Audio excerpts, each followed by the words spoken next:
네, 정치 오늘 시작합니다. 임태희 당선인 특별고문, 최재성 전 청와대 정무수석 함께하겠습니다. 안녕하십니까? 어서 오십시오. 네, 반갑습니다. 문재인 대통령과 윤석열 당선인이 드디어 만나서 지금 7시 25분이니까 약 1시간 25분 정도 만찬을 겸한 회동을 지금 하고 있습니다. 좀 어렵게 만났는데 어떻게 보셨습니까? 첫 만남. 제가 볼 때는 정말 빨리 했었어야 되는데 예, 좀 늦었죠. 그러나 이렇게 또 아주 전격적으로 만찬까지 겸한 이런 회동을 하게 돼서 뭐 아직 좀 진행 중일 텐데 좀 좋은 이 결과가 나왔으면 좋겠습니다. 네. 최 전 수석께는 19일이면 좀 길었지 않습니까? 그렇습니다. 이렇게 길어진 데는 좀 이유가 있었기도 하겠 텐데 어떻게 좀 풀어가야 됩니까? 우선 소위 그 당선인과 현직 대통령 만남 자체가 무슨 이 사전 조건을 가지고 실무 협상을 한다든가 이런 경우가 처음 있는 경우였거든요.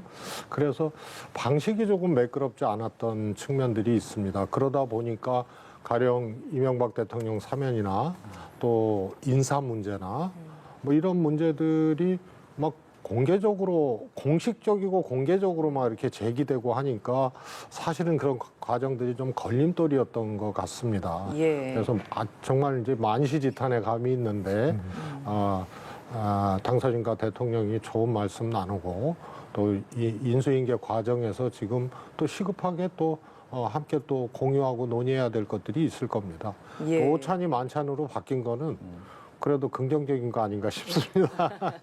그렇죠. 만찬이 아무래도 시간도 더 길고 그리고 또 술도 한 잔 같이 겸하면서 또 식사를 하다 보니까 더 뭔가 좀 허심탄회한 대화가 오가지 않을까라는 기대를 모두가 하고 있는 상황입니다. 오늘 만찬 메뉴도 봄나물 비빔밥, 된장국 그리고 또 레드와인이 같이 곁들여졌다고 합니다. 장소도 상당히 좀 의미가 있지 않을까라는 생각이 드는 게 그동안은 첫 회동을 할 때 청와대 본관에 있는 백악실을 사용했잖아요. 네, 근데 이번에는 귀빈을 모시는 자리라고들 우리가 흔히 알고 있는 그 상춘제에서 마련을 했단 말이죠. 이건 어떤 의미라고 보십니까? 글쎄 아마 고심을 했을 거예요. 근데 식사하기에는 뭐 두 장소 다 쓸 수 있는 데인데 예. 아무래도 백악실은 업무 중심이고 상춘제는 뭐 아까 말씀하신 대로 편안하게 만나실 일이나 아니면 뭐 외국에서 주요한 이런 그 손님들이 오실 때 많이 쓰는 공간이에요. 예. 그래서 오늘 아마 그쪽으로 정하고 거기서 식사하시러 한 거는 이제 늦은 대신에 이번에 만남의 기간이 오래 걸린 대신에 좀 더 이 좋은 분위기에서 좀 대화할 수 있도록 뭐 이렇게 좀 그런 의도가 반영된 거 아닌가 저는 그렇게 봅니다. 알겠습니다. 네, 상춘제 앞을 지나가는 모습을 저희가 잠깐 보여드렸는데 상춘제의 현판을 가리키면서 이제 문재인 대통령이 항상 봄같이 국민들이 편안하길 바라는 마음이 담겨져 있다라고 설명을 하고 나무 설명도 좀 한 것 같아요. 이게 매화나무다, 꽃이 피었다 이런 얘기도 하면서 처음에 좀 부드러운 이야기를 했는데 보시기에 좀 아직 어색해 보이지 않습니까? 그래도 어떻습니까? 처음에 수석님께서 보시기에 첫 만남인데 좀 화기애애해야 되는데 너무 오랜만에 만나서 그런지 약간 어색해 보이기도 하거든요. 아니 이제 과정이 좀 우여곡절이 있다 보니까 네. 보는 분들이 어색하게 보는 것 같습니다. 네, 주변에 이제 악수도 하고 인사도 하면서 비서실장과 인사를 하면서 가서 이제 식사도 같이 하면서 이야기를 나눌 것 같은데 비빔밥이라는 소재 자체도 역시 화합의 가장 대표적인 음식이 비빔밥이기 때문에 비빔밥과 레드와인을 함께하는 만찬을 하면서 여러 가지 이야기를 좀 오갈 것 같습니다. 특히 이제 직접 대통령이 나와서 이렇게 맞이하는 경우는 흔치 않은 일인 걸로 알고 있는데요, 수석님? 네, 그렇습니다. 예. 그런데 뭐 또 두 분이 또 아주 첫 대면도 아니고 또 그 전에 이제 중앙지검장 또 검찰총장 이렇게 또 대통령과 함께 인사 과정에서 또 만나고 또 그랬던 사이기 때문에 대통령으로서도 뭐 최대한 예우를 하고 그런 차원이 아닌가 싶습니다. 두 분 모습 임태희 고문님께서도 지금 보고 계신데 네. 뭐 좀 거리가 또 있어 보이는 것 같기도 하고 뭐 언론에서 비춰진 모습들이 그동안 뭐 갈등이 많았어서 그래 보이는 건지 임 고문님께서는 어떻게 좀 보십니까?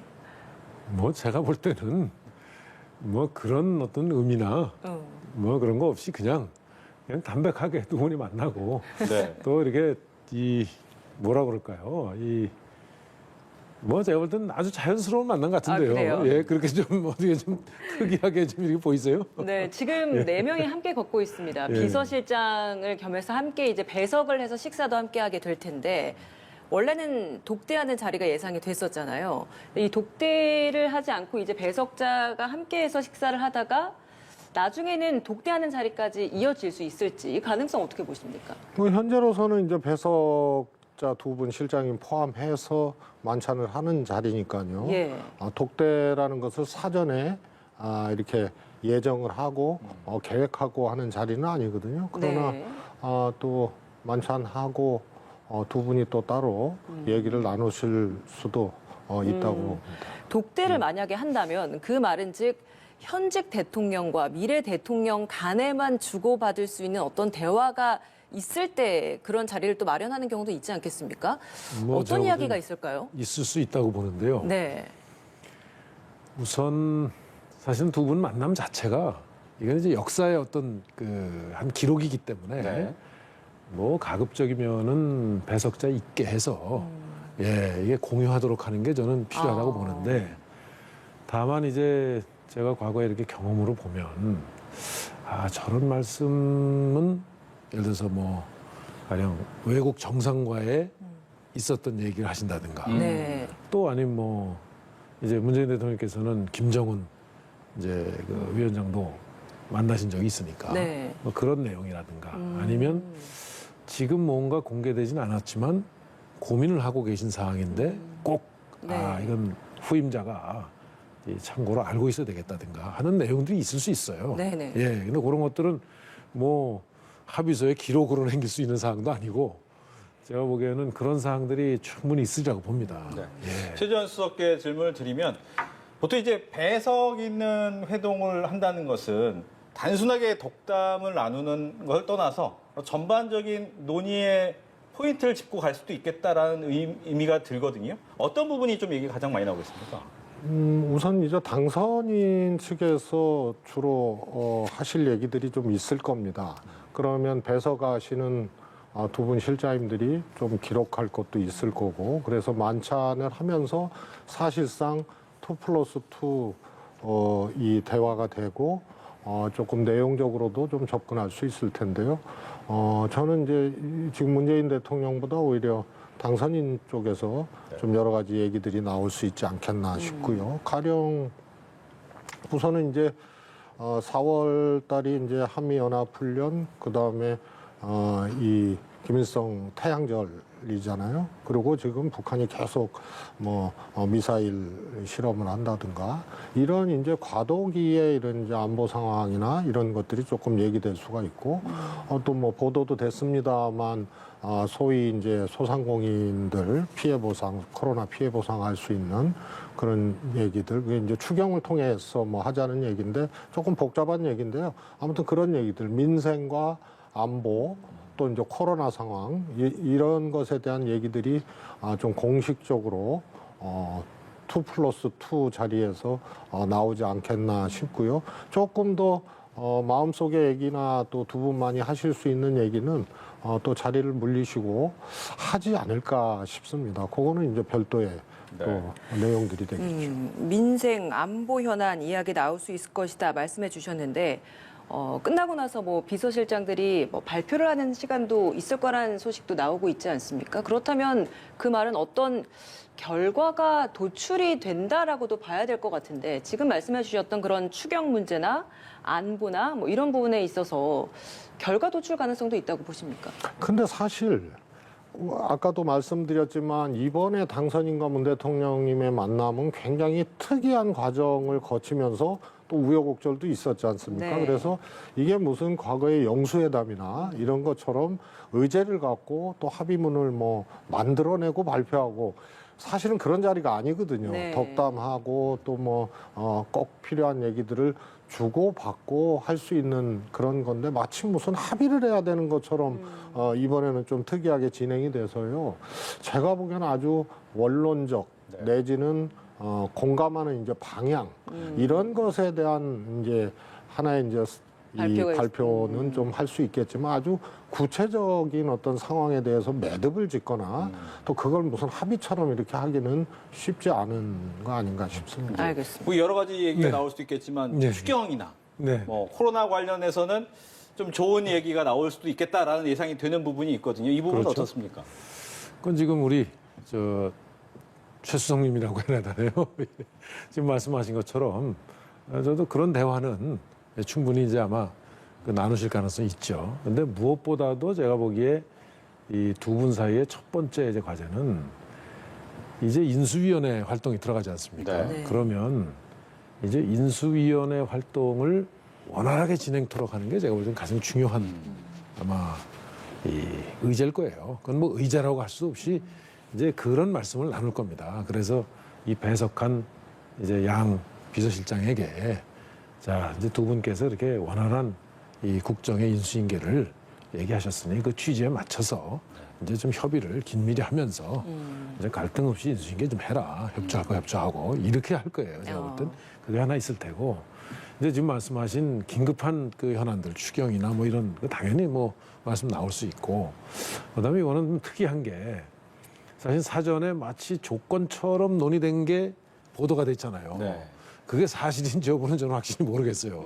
저는 그런 게 조건처럼 보도가 돼서 참 이상한 이 과정을 겪는구나 이렇게 생각을 했는데 그런 부분들에 대해서 그래서 의도적으로 말씀 안 하기로 했다면 모를까 자연스럽게 저는 좀 그래도 이렇게 그냥 뭐 좀 거론이 되지 않을까 하는 사실 좀 생각을 해봅니다. 예. 인수위를 좀 잘 도와줘라 네. 이런 내용 중에는 예. 두 분께 공통적인 질문이긴 하겠지만 아마 집무실 얘기하지 않을까요? 집무실 얘기할 것 같은데 이 부분 어떻습니까? 그렇겠죠. 그 집무실에서 이제 이 부분은 사실은 저도 이제 이 누차 지적을 했는데 현직 대통령께서 어쨌든 재임하시는 동안에 이 국방이나 이런 데에서는 사실은 이 최고 그 책임자시고 또 한치라도 흐트러짐이 있어서는 안 되는 사안이죠. 예, 그렇기 때문에 이 실제로 경험을 하고 현직 대통령으로서 이렇게 하시면서 느끼는 여러 가지 사항들 또 중요성들을 이렇게 그냥 실무자들이 하는 선에서 지금 그 거론되는 것 이상으로 저는 아마 이런 점 때문에 우리 청와대가 이런 입장을 한번 발표했던 거다. 그런 점 참작 바란다 하는 저는 뭐라 그럴까요? 아주 그건 굉장히 중요한 사안일 수 있습니다. 네. 그러면 예를 들면 이 당선인 측이나 지금 이제 집무실 이전을 준비하는 측에서도 그거는 정말 그 세심하게 챙겨야 될 사항이겠구나 하면서 그런 데에서의 좀 더 실질적인 협조가 저는 이런 회담을 통해서 만약에 거론이 그렇게 되신다면 그건 이 진전되는 저는 그런 방향으로 이 이슈도 해결해 나갈 수 있을 것이다 하는 기대를 좀 해봅니다. 네, 역시나 같은 질문. 예, 사실 또 말씀드리지만 청와대 정무수석과 지금 당선인 비서실장 두 분이 사전 협의를 했잖아요. 그것이 오히려 좀 걸림돌이었어요. 그리고 그 전에 김은혜 대변인이 공식적으로 이명박 대통령 사면 문제와 그다음에 인사 문제를 공식적으로 브리핑을 했거든요. 그래서 이게 마치 조건처럼 막 이렇게 진행이 됐어요. 그런데 이제 소위 집무실 문제는 문 대통령님 워딩이 공감한다, 이전을. 그러나 취임 전까지 이걸 완료하는 것은 무리가 있어 보인다. 이걸 잘 당선인 측에게 설명을 하겠다. 요거였거든요. 그래서 이전 자체는 공감인데 시기를 9일까지 할 수 있는 문제냐. 요 문제로 조금 이견이 있는 거거든요. 그리고 윤석열 당선인 입장에서도 이미 그런 과정을 거쳐서 아무리 5월 9일 날 하려고 그래도 이미 지금은 물리적으로 이제 불가능하다는 것을 당선인도 이제 알고 계시는 상태 아닙니까? 그래서 아마 설명을 하는 두 분 다. 그래서 이걸 꼭 5월 9일까지 해야 된다. 요게 이제 이전에 당선인의 생각이셨다면 네. 지금은 시간이 좀 지났기 때문에 어차피 이건 불가능한 걸로 이제 전제하고 왜 5월 9일 전까지 이것을 하려고 했는지를 좀 설명하고 대통령께서도 그게 공감은 하지만 왜 이게 쉽지 않았는지를 좀 설명하는 그 정도 선에서 다뤄지지 않을까 싶습니다. 예. 국민 여론 역시도 이 용산 이전에 있어서 부정적인 여론이 좀 더 많다 보니까 네. 당선인 측에서도 이런 부분을 좀 감안해서 오늘 대화에 좀 참고가 되지 않을까라는 생각도 드는데 그럴까요? 어떻습니까? 네, 제가 보기에는 아마 이거는 정말 세심한 이 과정을 거쳐야 되는 건데 네. 예, 그렇기 때문에 오늘 지금 말씀하신 대로 우리 최 수석님께서 말씀하신 대로 이 문제가 가지고 올 여러 가지 우려점들 내가 이런 취지에서 그런 얘기를 한 거다 하고 또 당선인도 이제 이 국민들께 그 약속을 지킨다는 면 또 새로운 어떤 정치를 하겠다는 상징으로 저 집무실 이전을 추진하고 있는 점 아마 그런 점들에 대해서 좀 진심으로 설명을 드리고 이제 협조를 받고 또 납득을 하고는 미처 이제 그런 것까지는 고려를 못하고 이 결정을 했다든가 하는 뭐 그런 좀 솔직한 대화가 두 분 사이에서 있으면 저 문제는 저는 오늘 만남으로 어느 정도 이렇게 정리되는 이런 단계에 들어가지 않을까 하는 생각이 듭니다. 이 집무실 이전 문제와 관련해서 서로 주고받았던 서로의 그런 언쟁에서의 오해가 있었던 걸 좀 풀어가는 그 과정이 그렇죠. 있을 것이다. 예, 예, 오늘 예, 예. 이 만남은 예. 알겠습니다. 의외로 네. 이런 거 아닙니까?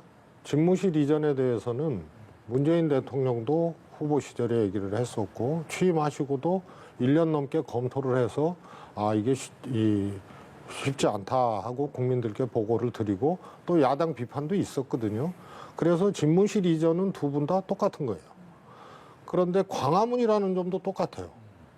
그래서 두 분 다 광화문으로 집무실 이전하는 거는 사실은 두 분 다 못한 거예요. 그런데 문 대통령님 입장에서는 용산은 생각도 안 해보셨거든요.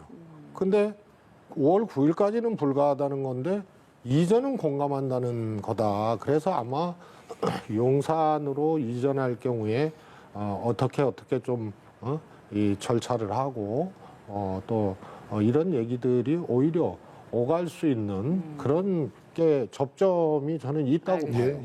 예. 문재인 대통령과 윤석열 당선인이 또 얘기해야 될 부분 중에 하나가 아까 어쩔 수 없이 조건처럼 나오는 것이 이명박 전 대통령의 사면 문제 부분입니다.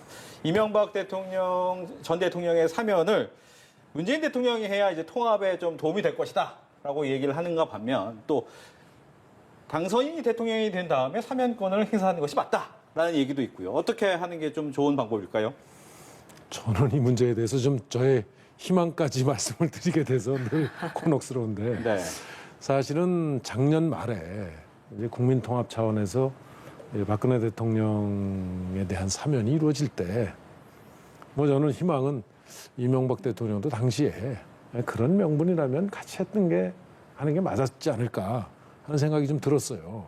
그래서 특히 이제 고령의 그동안에 이제 여러 과정을 보면 저는 그 두 분은 같이 사면하는 게 맞았다 이렇게 생각하는데 어떻든 이 윤석열 당선인과 이 문재인 대통령께서는 이명박 대통령과 박근혜 대통령 그 문제에 대해서는 직간접적으로 당사자의 입장이 있을 수 있거든요. 그렇죠. 그렇기 때문에 이 두 분이 이제 인수인계하는 이런 마당에 자, 이 문제는 좀 이렇게 좀 푸시는 게 어떻겠나. 저는 제가 보기에는 먼저 윤석열 당선인이 먼저 저 얘기는 거론할 가능성이 저는 많다고 보여집니다. 그럼 먼저 거론을 해서 이걸 예. 문재인 정부 임기 안에 사면하는 방향으로 마무리가 될 것 같다라는 저는 의견이신가요? 그렇죠. 이제 그렇게 이제 건의를 드리고 의견을 제시하면 이제 문재인 대통령께서도 어쨌든 임기를 마무리하는데 전직 대통령의 이 문제가 쟁점이 안 됐으면 모르는데 저렇게 쟁점이 된 이상에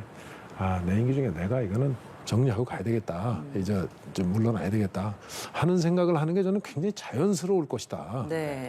그리고 그것이 오히려 이 많은 이들로부터 저는 어떻게 보면 좋은 평가를 받을 수 있는 거 아니겠는가 하는 생각을 전 기대와 함께 해봅니다.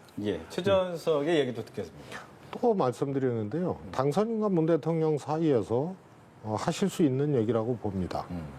그런데 사전에 당선인 측에서 공개적으로 이명박 전 대통령 사면을 얘기를 했기 때문에 더 꼬인 게 있어요. 인사 문제도 마찬가지고. 그래서 아마 오늘 얘기가 나올지 않을까 싶습니다. 문재인 대통령은 대통령의 사면권 행사에 대해서 매우 제한적으로 했던 분이거든요. 거기에 이제 국민 여론을 굉장히 이제 중요시 생각을 해서 아주 진짜 소위 말해서 굉장히 절제된 짜게 했거든요. 그런데 저게 당선인이 아니고 당선인 측에서 공보라인에서 저걸 막 공개적으로 하고 이러면서 얘기조차 아예 안 되고 겉돌았던 사안이기 때문에 오늘은 얘기가 나올 수 있다고 보고요. 접근한다면 이명박 대통령 사면 문제에 조금 공감이라 그래야 되나요? 뭐 이런 것들이 접근될 가능성도 있지 않나 싶습니다. 같이 나왔던 게 김경수 전 경남지사 사면이었거든요. 그게 잘못된 거예요. 예. 그거를 소위 말해서 핵심 관계자라고 하는 권성동 의원이 마치 다 된 것처럼 그렇게 얘기를 해버리면 오히려 이명박 대통령 사면을 얘기했던 당선인이나 그쪽이 더 어렵게 되는 거죠. 네. 그래서 그걸 그렇게 묶는 것 자체가 우선 국민들이 보기에 이상하잖아요.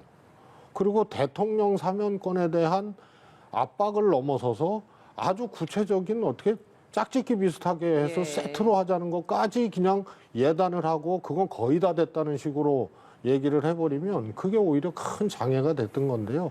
그런 식의 내용적으로 김경수 지사와 이런 것은 저는 얘기 자체를 안 하는 게 맞다고 보고요. 이거는 화두가 이명박 전 대통령 사면이기 때문에 그거 하나만 얘기를 하는 거고요. 그 이후에 진행 과정에서 또 뭐 어떻게 되고 이런 문제는 그건 두 번째 문제라고 봅니다. 그걸 엮어서 세트로 한 거는 매우 서투른 그런 거라고 저는 생각합니다. 네, 그게 저런 문제가 실무선에서 거론이 되고 공개되고 또 그거에 대해서 서로 평가를 하고 하는 자체가 저는 이 문제를 좀 잘못 흐르게 한 하나의 단초를 제공했다 이렇게 생각하고 공감합니다. 예. 그게 단초가 된 것 중에 하나가 이제 인사권 문제도 있었습니다. 이 인사권 문제도 아마 감사위원회 제청 부분이 가장 크지 않았나라는 부분이 한간에 흘러나오곤 있는데 그 인사권 특히 이제 뭐 공공기관의 인사를 임기 말에 넣는 것이 맞느냐 틀리느냐에 대한 논의가 계속되고 그 부분이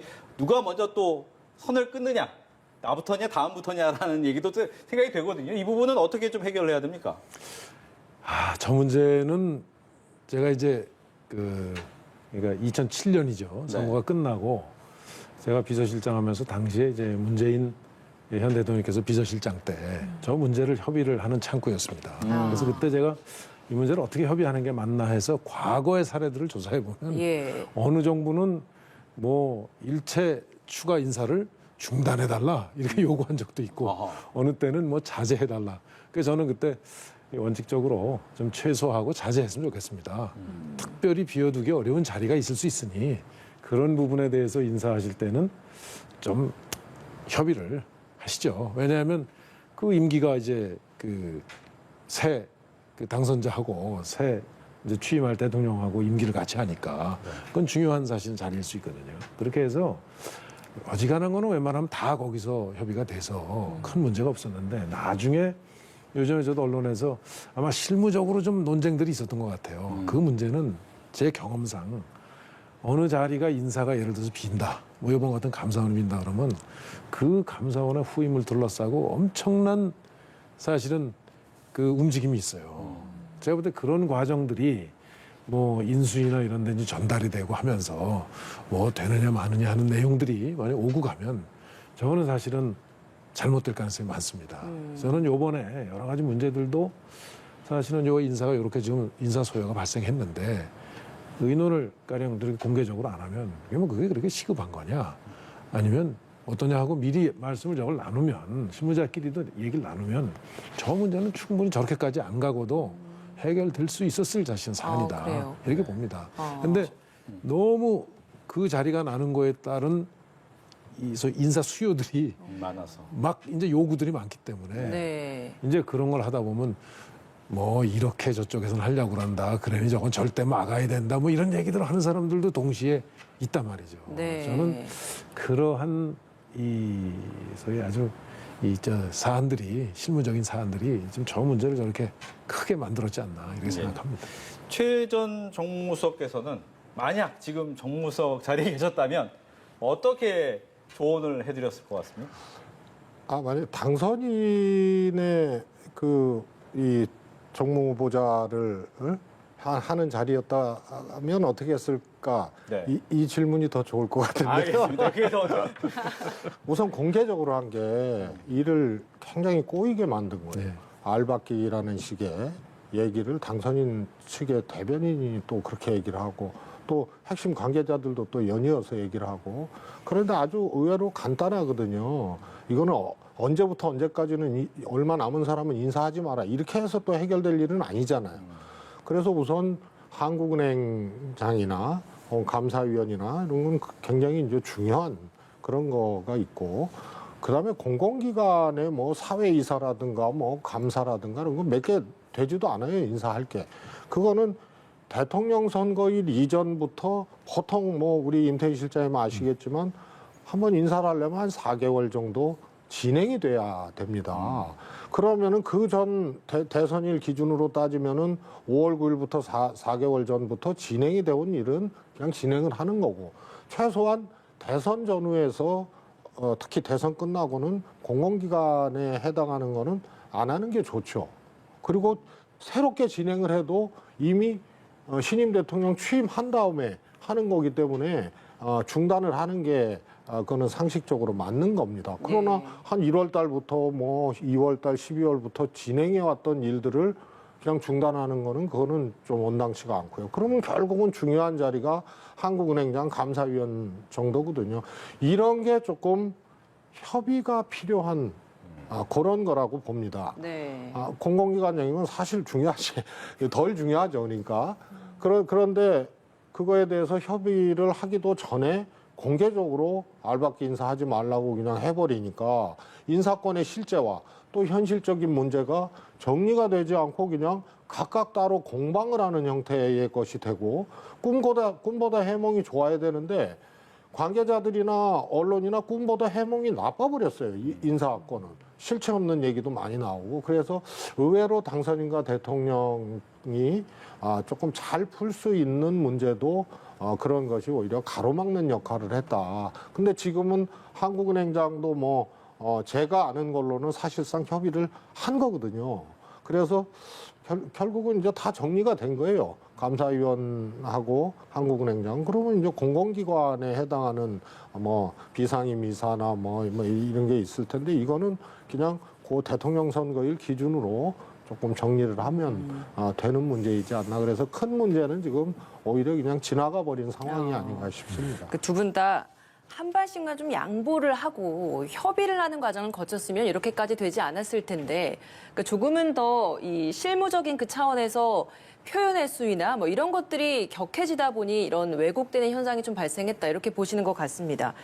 뭐 인사권 문제는 일단락됐다라고 하셨고 대통령 집무실 문제 역시도 이미 늦었기 때문에 그동안의 과정에 대해서 설명을 하는 자리가 될 것이다. 그러니까 결론 도출은 없을 것이다. 이런 말씀을 하셨기 때문에 이번 회동에 그러면 어떤 성과물이라고 해야 될까요? 그런 것들은 크게 뭐 없다라고 봐야 되는 건지. 그러니까 빈손 회동이 될 가능성도 있다. 이런 표현들이 많이 있어서 이런 것들은 사실 크게 의미를 두지 않아도 되는 부분인 겁니까?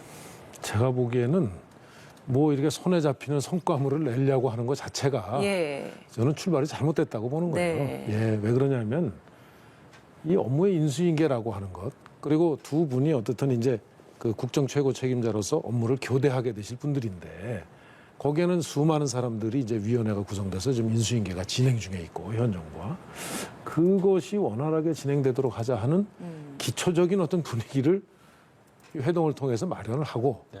이제 그런 속에서 이게 이제 선거 때는 뭐 이 정말 이 상대해서 선거를 했지만 이제 국정 이 원활한 인수인계에서 차질 없는 국정 수행을 하도록 하는 데에는 저는 양쪽의 마음이 충분히 같은 방향으로 정리될 수 있다고 봐요. 그렇기 때문에 이 회동은 그런 분위기를 정리하는 걸로 우선 일차적 목적이고 기왕에 이제 저는 아까 희망이라고 말씀하신 거는 저런 거론이 안 됐다면 사실 그걸로 끝이죠.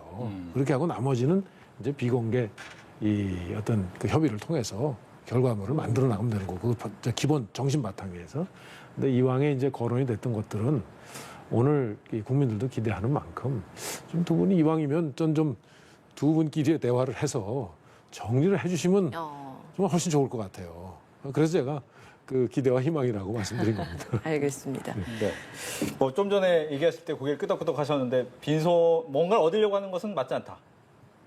아니, 하여튼 처음 있는 일이라니까요. 네. 무슨 협상하듯이 해서 합의문을 도출해내고 그거를 구체적으로 만들어서 발표를 하고 이런 것 자체가 사실은 과연 그 바람직한 이 방법이냐 하면 꼭 그렇지는 않다고 봅니다. 예. 그래서 우리 임 실장님 말씀하셨듯이 인수인계 과정에서 예를 들어서 현재 정부나 부처 또 공직에 있는 분들이 잘 인수인계에 협조하도록 큰 이 기준을 좀 잡아주고 뭐 이런 것으로 방향을 좀 이렇게 해주는 것이 맞는데 이번에는 하여튼 아주 딱 찍어가지고 몇 가지를 가지고 사전 공방을 해버리는 게 돼서요.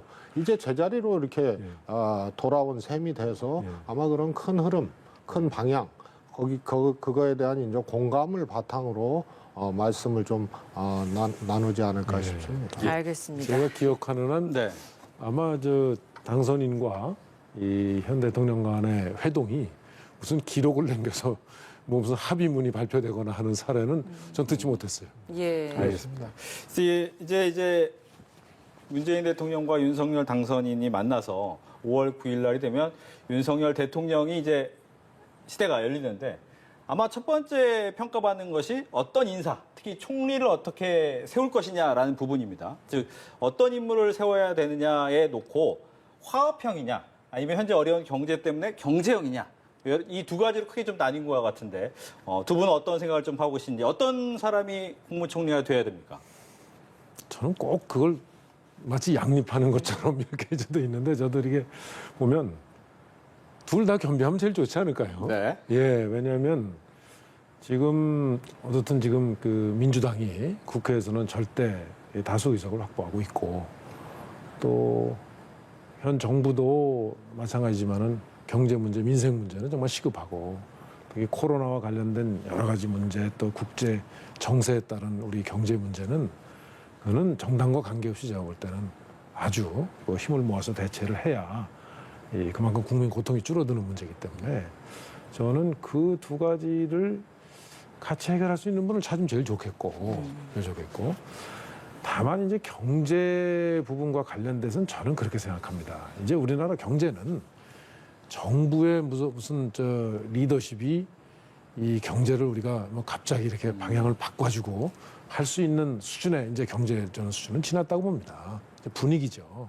그렇기 때문에 이제 민간 기업들에 대해서 정말 자발적으로 이 여러 가지 문제에 대처할 수 있게끔 그동안은 정부가 이제 민간인하고 소위 커플링 이제 동조화하는 이런 그 분위기가 많았는데 이제 그런 부분에서 분위기만 잡아줄 수 있으면 저는 세세하게 경제 전문가가 아니라도 저는 솔직히 지금 우리 경제 문제는 총리가 꼭 경제인 아니라도 저는 풀어나가는 데 큰 문제 없다고 생각합니다. 그럼 좀 더 통합 쪽의 무게를 전 두는 그렇습니다. 인사를 또 예, 생각을 예. 하시는 왜 것 그러냐면 같습니다. 지금은 현실적으로 볼 때 여러 가지 선거 이후에 여러 가지 갈등을 제대로 수습할 수 있고 네네. 특히 지금 거대 그 야당과의 문제를 원활하게 풀어낼 수 있는 리더십이 있는 저는 그런 유형의 인물이 네. 당선인에게도 그렇고 국정 운영에 더 도움이 되지 않을까 하는 생각을 하고 있습니다. 통합 쪽에 무게를 둔 인사라고 거론되는 분들이 보면 김한길 인수위 국민통합위원장, 뭐 이런 박주선 고문 이런 분들이 지금 거론이 되고 있는데 민주당 인사라는 이유 때문에 이제 이게 통합의 의미가 있다 이런 분석들을 많이 하고 있습니다. 근데 민주당 측에서도 이걸 이렇게 받아들일지 이건 의문이거든요. 우선은 이제 그렇게 되면 그야말로 정치적인 판단으로 총리를 임명하게 되는 이런 게 되죠. 그래서 그 이전에 총리직을 수행할 수 있는 객관적인 역량이 되느냐. 거기에 이제 정치적 의미 부여까지 되면은 그게 이제 제일 좋은데, 사실, 조금 어떻게 보면 이제 그 두 분을 만약에 총리로 내정을 하게 되면, 좀 여야 관계라든가 이런데 오히려 불을 지르는 그런 형국이 되지 않을까 싶어서 오히려 통합하고 좀 거리가 멀어지는 네. 그런 게 현실적으로 파생되지 않겠나 싶고요. 그 다음에 또 경제 전문가나 또 이제 경제 관료 출신들을 총리로 하게 되면 사실은 사회정책 분야, 이쪽 분야에 대해서 조금 이제 균형추가 좀 안 잡아지는 경우가 있고, 특히 이제 정무적인 역할이라든가 이런 것들이 그런 이제 경제 전문가들에게는 또 잘 안 보이는 측면들이 있어요. 그래서 뭐 제 생각으로는 우리 임태희 실장님과 같은 경력과 그런 이 궤적을 가진 분을 찾기가 쉽지 않거든요. 왜냐하면 경제 전문가이시면서 비서실장 하셨고 또 뭐 국회의원 하셨고, 근데 뭐 하여튼 그렇게 찾기가 힘든 거예요. 그래서 경제와 통합 두 가지를 같이 할 수 있는 분을 찾아 나가고, 거기에 비경제적인, 그러니까 사회정책 분야까지도 다 균형 있게 볼 수 있는 분들을 찾기는 참 어렵지 않겠나. 그러면은 조금 통합적으로 이렇게 좀 무게가 갈 수가 있다. 다만 박주선, 김한길 전 대표 두 분은 오히려 정치적인 어떻게 보면은 갈등을 또 이렇게 야기시킬 수 있는 카드이기 때문에 좀 쉽지 않은 카드가 아닌가 싶습니다. 알겠습니다. 이렇게 해서 두 분과 함께 정치에 대한 이야기 나눠봤습니다. 오늘 얘기 잘 들었습니다. 고맙습니다. 감사합니다.